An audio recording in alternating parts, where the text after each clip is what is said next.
Puthur zoological പാർക്കിലെ തെരുവുനായകളുടെ ആക്രമണത്തിൽ 10 മാനുകൾ ചത്തിട്ട് 6 മാസം പിന്നിട്ടിട്ടും വീഴ്ച വരുത്തിയ ഉദ്യോഗസ്ഥർക്കെതിരെ നടപടിയെടുത്തില്ല. 2025 നവംബർ 11-നായിരുന്നു മാനുകൾ കൂട്ടത്തോടെ ചത്തത്.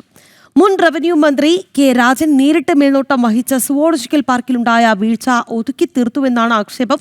രാജ്യത്തെ ആദ്യ ഡിസൈനർ മൃഗശാലയാണ് പുത്തൂരിലേത്.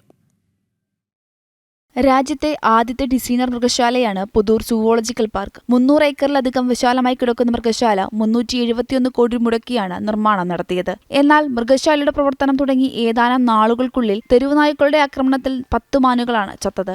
സംഭവം നടന്ന് 6 മാസം പിന്നിട്ടിട്ടും സുരക്ഷാ വീഴ്ച വരുത്തിയ ഉദ്യോഗസ്ഥർക്കെതിരെ നടപടിയുണ്ടായിട്ടില്ല. വനം വകുപ്പ് കേസെടുക്കുകയും chief wild life warden Pramod G Krishnan, വനം വിജിലൻസ് വിഭാഗം CCF George P Mathachan, chief forest veterinary officer doctor Arun Zacharia എന്നിവർ ഉൾപ്പെട്ട സമിതിയാണ് കേസ് അന്വേഷിച്ച് 4 ദിവസത്തിനകം കഴിഞ്ഞ സർക്കാരിലെ വനം മന്ത്രിക്ക് റിപ്പോർട്ട് കൈമാറിയത്. എന്നാൽ നടപടിയെടുത്തില്ല.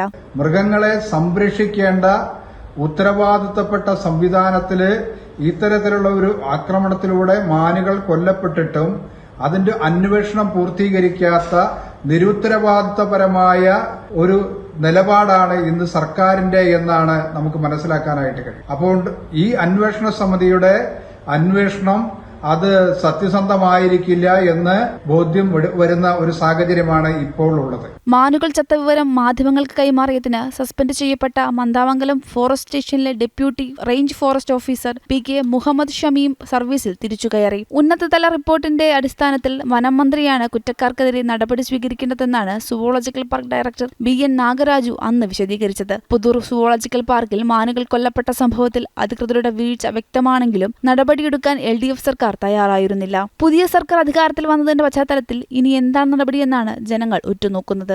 ജനം, തൃശൂർ.